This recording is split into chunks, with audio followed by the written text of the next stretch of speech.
Hello everyone. Last class के अंदर हमने इंटरनल स्ट्रक्चर पढ़े थे थैलस के। तो first of all man axis से एक बार रिकॉल कर लेते हैं एंड तक की।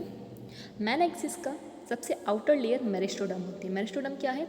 मेरिस्टेम सेल्स एक लेयर में प्रेजेंट हैं, एक रे में, रेडियली इलोंगेटेड है और थिक हैं थोड़ी सी, फोटोसिंथेसिस एंड पिगमेंट का स्टोरेज करती हैं। यानी फोटोसिंथेसिस भी करती है, फूड का फॉर्मेशन भी करती हैं एंड पिगमेंट का स्टोरेज भी करती हैं।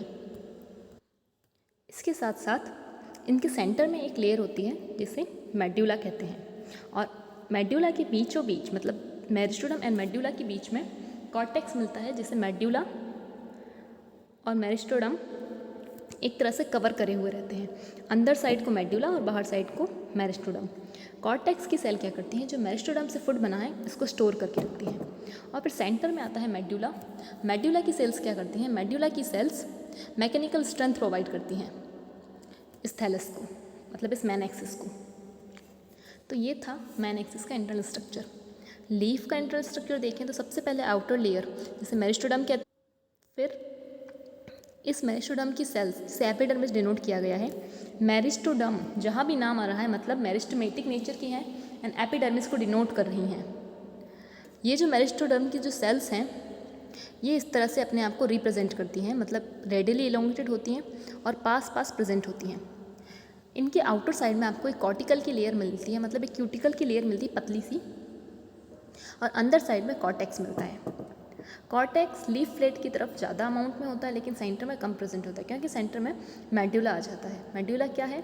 मेड्यूला की सेल्स कॉर्टेक्स से भी कंपैरेटिवली स्ट्रांग होती है, यानी सबसे मजबूत और ऐसे कह सकते हो थिक सेल्स हैं जो कि सेंटर में प्रेजेंट होती हैं और पास पास अरेंज होती हैं। और ये क्या करती हैं कि मैकेनिकल स्ट्रेंथ प्रोवाइड करती हैं। उसके साथ साथ इस लीफ प्लेट में, यानी कि जो लीफ है या सेकेंडरी लेटरल है, इसके एपिडर्मिस के पोर्शन पे ही आपको कॉनिकल फ्लास्क लाइक स्ट्रक्चर दिखते हैं जिन्हें हम कॉन्सेप्टिकल कहते हैं, धानियाँ कहते हैं। ये हैं धानियाँ, ये इस तरह से प्रेजेंट होती हैं।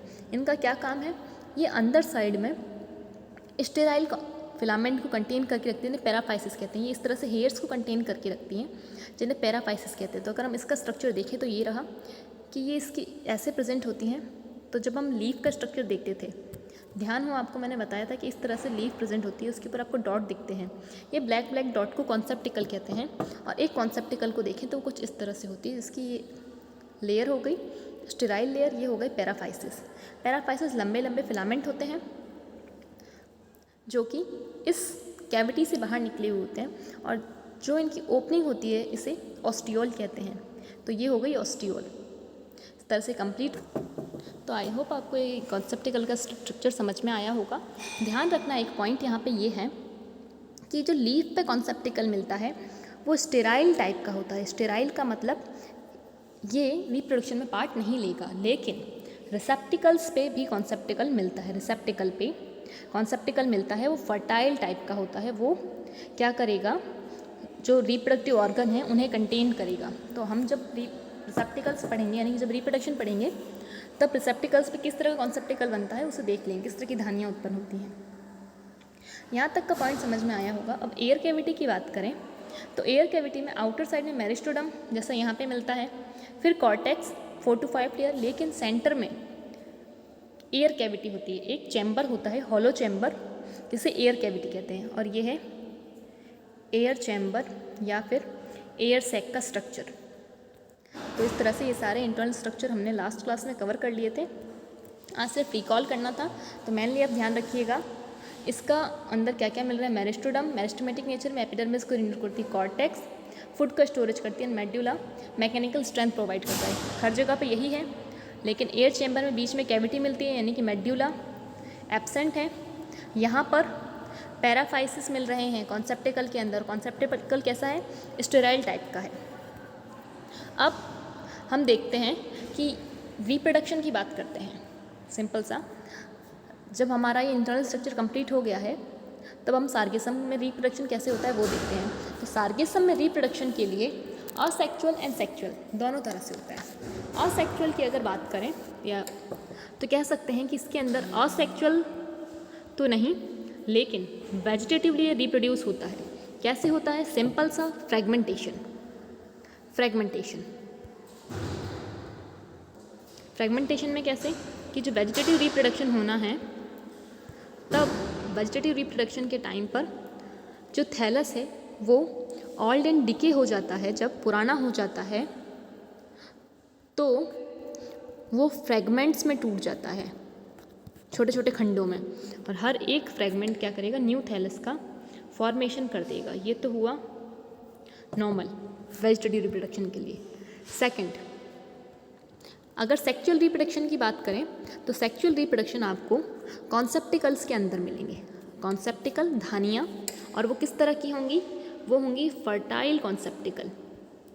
फर्टाइल कॉन्सेप्टिकल, ये जो आपको यहाँ स्ट्रक्चर दिख रहा है ये वाला, तो इसी तरह की कॉन्सेप्टिकल होगी, धानी इसी तरह की होगी, लेकिन फ़र्क क्या आएगा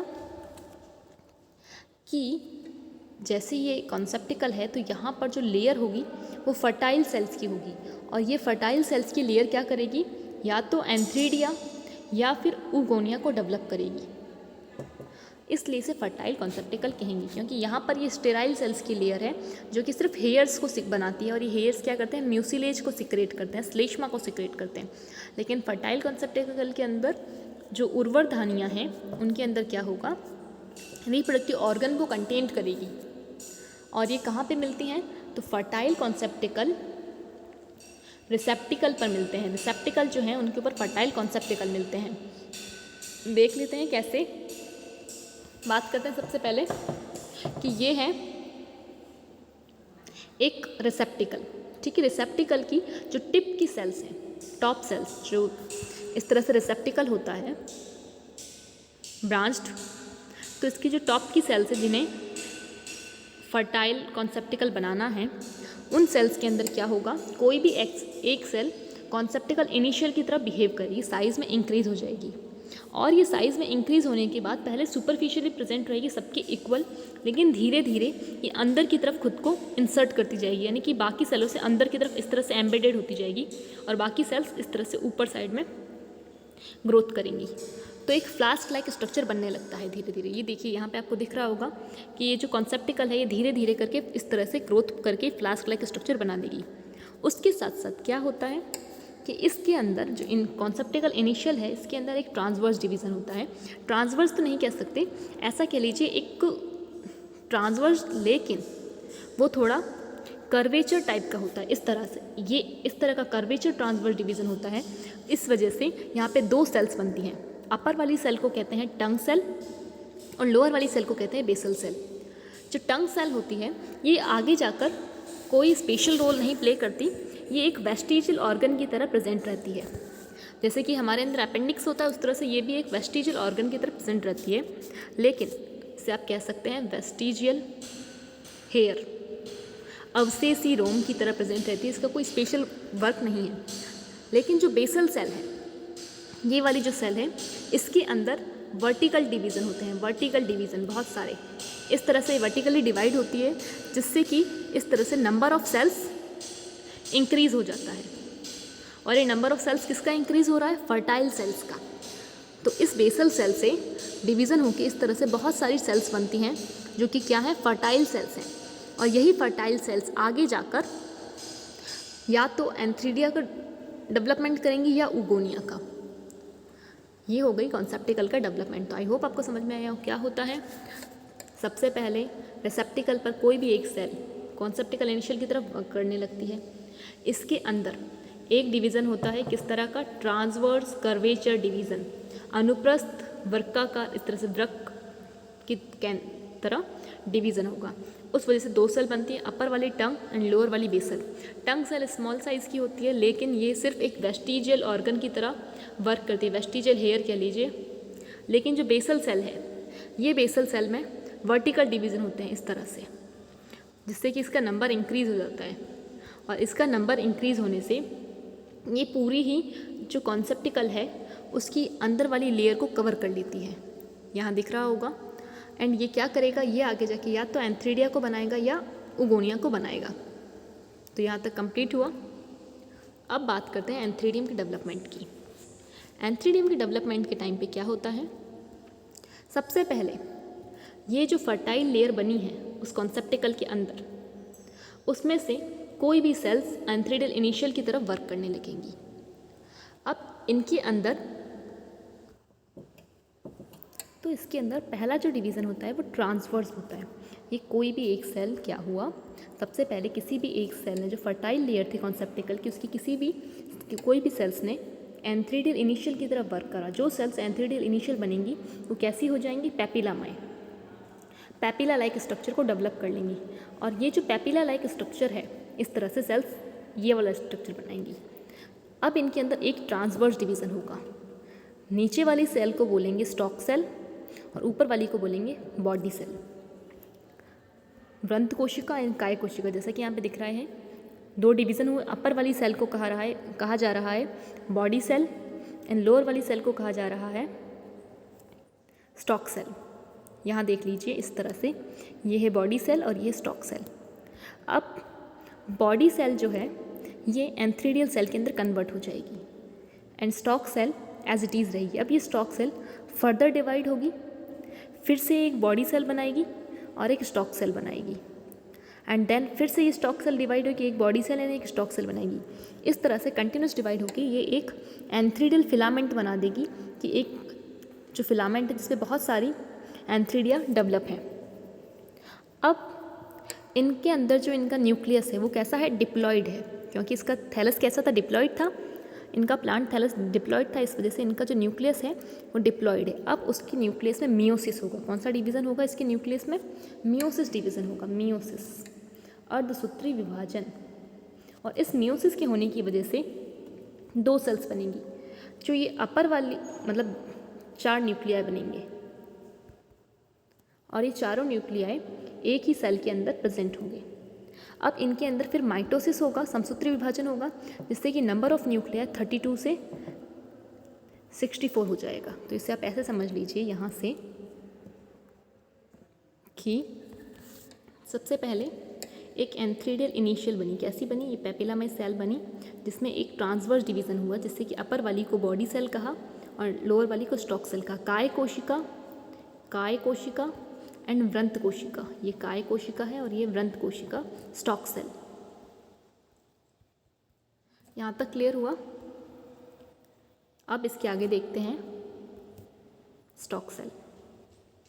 अब ये जो बेसल बॉडी सेल है, तो स्टॉक सेल फिर से डिवाइड होगी, एक बॉडी सेल फिर बनाएगी और एक स्टॉक सेल बनाएगी, फिर स्टॉक सेल डिवाइड होगी, body cell and stock cell बनाएगी। इस तरह से ये एक पूरा फिलामेंट बना देगी, जिसपे इस तरह से यहाँ पे बॉडी सेल, फिर यहाँ पे, फिर यहाँ पे, यहाँ पे, इस तरह से बहुत सारे एंथ्रीडिया एक ही फिलामेंट पे प्रेजेंट होंगी। तो ये जो बॉडी सेल है ये एंथ्रीडिया के अंदर कन्वर्ट हो जाएगी और स्टॉक सेल स्टॉक को फॉर्मेशन कर देगी। तो इस तरह से स्ट्रक्चर मिलेगा। एक की बात कर रहे हैं अभी हम, ये है बॉडी सेल और ये स्टॉक सेल। ये बॉडी सेल आगे जाके एंथ्रीडिया बना देगी। क्या बनाएगी, एंथ्रीडिया। इस एंथ्रीडियल सेल का जो न्यूक्लियस है वो कैसा है, डिप्लॉयड, 2n टाइप का। इस वजह से इसके अंदर एक मियोसिस होगा, अर्धसूत्री विभाजन,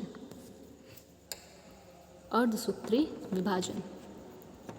अब इसके अंदर मियोसिस होने से 4 न्यूक्लियाई बनेंगे, सारे ही एक ही सेल के अंदर। और फिर इनके अंदर होगा माइटोसिस, समसूत्री विभाजन, जिससे कि नंबर ऑफ न्यूक्लियाई इंक्रीज हो जाएंगे। इस तरह से बहुत सारे न्यूक्लियाई बन जाएंगे। अब जब ये कंडीशन आ जाएगी, उसके बाद में हर एक न्यूक्लियाई अपने चारों तरफ जितना उसके पास में साइटोप्लाज्म इकट्ठा कर सकता है उसको इकट्ठा कर लेगा और इस तरह से कन्वर्ट हो जाएगा।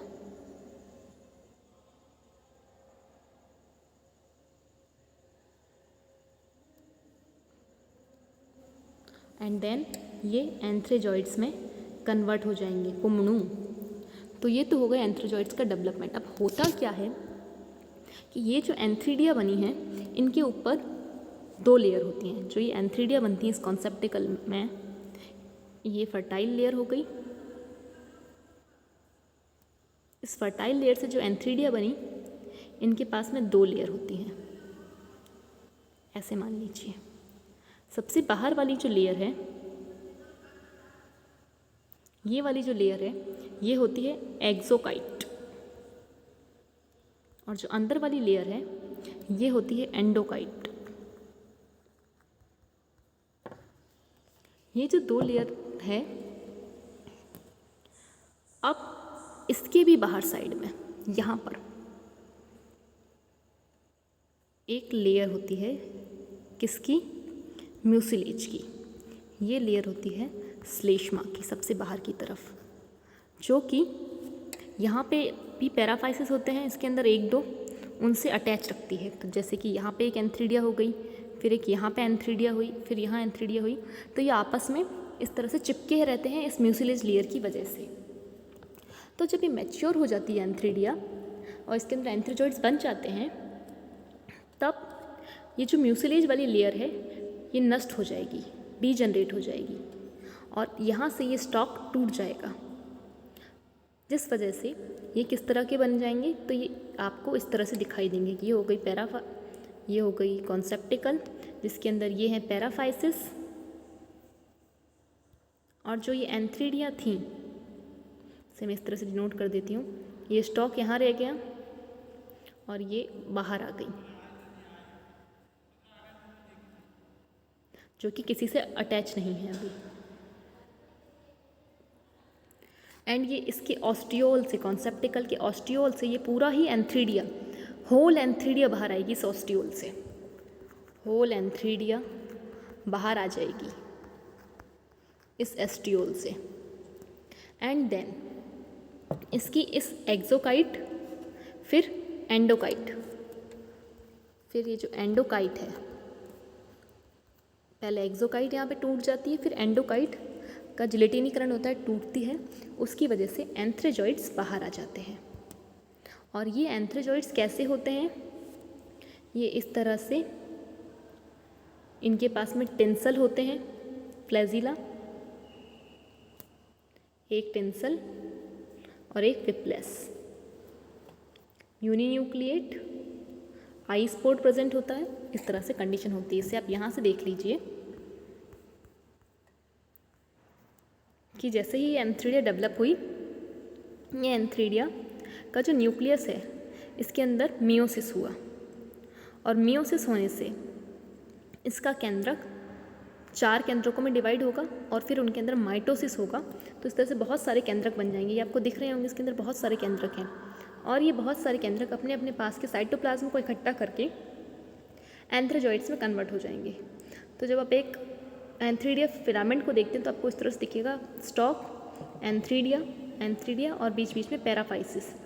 अब हम अगर एंथ्रीडिया की बात करें तो 2 लेयर्स होती हैं, एंडोकाइट अंदर वाली और एक्सोकाइट बाहर वाली। ये एक्सोकाइट के बाहर एक म्यूसिलेज की लेयर होती है, जिससे कि ये आपस में पैराफाइसिस से और एंडोकाइट से, मतलब दूसरी जो एंथ्रीडिया उनसे टच में रहते हैं, चिपके हुए रहते हैं। फिर ये एंथ्रीडिया यहाँ से, ये स्टॉक दिख रहे हैं आपको इसके अंदर, यहाँ से स्टॉक से डिटैच हो जाएगी और एक्सोकाइट भी धीरे धीरे घुल जाएगी और ये यहाँ से बाहर आ जाएंगी।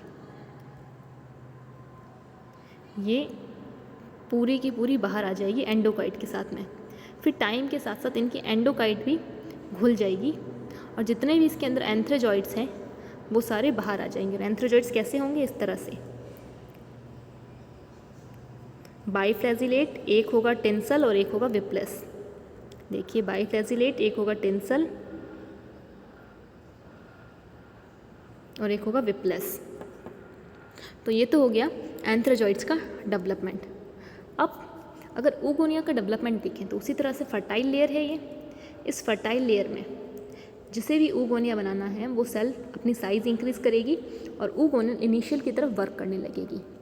फिर इसके अंदर बहुत सारे साइटोप्लाज्म इकट्ठा करेगी। फिर इसके अंदर एक डिवीज़न होगा जिससे कि एक स्टॉक सेल और अपर वाली ऊगोनियल सेल बनेगी। लेकिन इसके अंदर ऐसे आपको ब्रांचेस नहीं मिलेंगे कि एक के ऊपर एक ही फिलामेंट में बहुत सारे ऊगोनिया बन गए। एक फिलामेंट पर एक ऊगोनिया ही बनेगी। तो स्टॉक सेल एंड ऊगोनियल सेल किस डिवीज़न से बनी? इस ऊगोनियल इनिशियल के अंदर ट्रांसवर्स डिवीज़न हुआ, अनुप्रस्थ विभाजन हुआ, जिससे कि ऊगोनियल सेल बन गई और स्टॉक सेल बन गई। ये stock cell as it is रहती है, लेकिन ऊगोनियल सेल का जो साइटोप्लाज्म है वो धीरे धीरे इंक्रीज़ होने लगता है, मतलब अपना नंबर इंक्रीज़ करे हुए ये। फिर इसके अंदर यहाँ पे मियोसिस होगा, अर्धसूत्री विभाजन। और इस अर्धसूत्री विभाजन से यहाँ पे 4 न्यूक्लियस बन जाते हैं। फिर इनके अंदर माइटोसिस होता है, नंबर ऑफ न्यूक्लियाई इंक्रीज होने लगते हैं, लेकिन बाद में ये सारे ही न्यूक्लियाई डीजनरेट हो जाएंगे। ये जितने भी न्यूक्लियाई दिख रहे हैं आपको यहाँ पे, ये सारे डीजनरेट हो जाएंगे, सिर्फ एक न्यूक्लियाई फंक्शनल रहेगा जो कि सेंटर में आ जाएगा। और फिर ये पूरा एक न्यूक्लियाई वाला जो इसका साइटोप्लाज्म है, ये एज ए एग बिहेव करने लगेगा। अगर हम मैच्योर oogonia को देखें तो इसमें भी एंडोकाइट एंड एक्सोकाइट, अंदर वाली लेयर को एंडोकाइट एंड बाहर वाली लेयर को एक्सोकाइट कहेंगे। और इन दोनों के बीच में एक मीजोकाइट भी होती है, यानी कि जो oogonia है वो 3 लेयर होगी, एंडो, एक्सो एंड मीजो, यानी कि बाह्य, मध्य एंड आंतरिक परत। और ये एक्सोकाइट से बाकी oogonia से टच में रहेगी। अब धीरे धीरे करके इनके स्टॉक के अंदर डिवीज़न होगा। एक सेकंड। तो ये एक्सोकाइट के फटने से एंड एक्सोकाइट फट जाएगी, जिससे कि इसका आपस में कनेक्शन टूट जाएगा। एंड मीजोकाइट ये एक स्लेस्मिक लेयर की तरह, यानी कि देखो ये है एक्सो, इस तरह से इन 3 लेयर में से ये वाली रप्चर हो जाएगी, ये वाली म्यूसिलेजेस की तरह इस तरह से बाहर निकल आएगी। ये जैसे कि ये है, तो ये वाली जो लेयर है ये यहाँ से फटने की जगह इस तरह से लेंथ में इंक्रीज़ हो गई। ये पूरी यहाँ तक थी, तो ये पूरी इस तरह से म्यूसिलेजिनस स्टॉक बना लेगी, जिसकी वजह से ये oogonia इस कॉन्सेप्टिकल से बाहर आके दिखाई देंगी। फिर ये पूरी ही बाहर आके ऐसे डिटैच नहीं हो जाएंगी, ये इसके अंदर टच रहेंगी। किसके थ्रू? मीजोकाइट के थ्रू। तो पॉइंट याद रखिएगा, एक्सोकाइट रप्चर हो जाती है, लेकिन इसके अंदर ये कनेक्ट किससे रहते हैं? मीजोकाइट के थ्रू। मीजोकाइट सिलेस्मिक लेयर में या फिर म्यूसिलेजिनस लेयर में कन्वर्ट हो जाती है। एंड देन इसके बाहर जब डेवलप oogonia जब बाहर आती हैं इससे, तो उनके पास सिर्फ और सिर्फ एंडोकाइट होता है, जो कि एग को कवर करके रखता है। एंथ्रोजॉइड्स आएंगे, फर्टिलाइजेशन होगा, जूस्पोर बनेगा। ये सब हम नेक्स्ट क्लास के अंदर पढ़ेंगे। यहाँ तक oogonia का डेवलपमेंट भी हमने पढ़ लिया है। तो चलिए, अगर कोई डाउट हो तो पूछ लीजिएगा। नेक्स्ट क्लास में मिलते हैं। टिल देन लर्न करते रहिए। Thank you.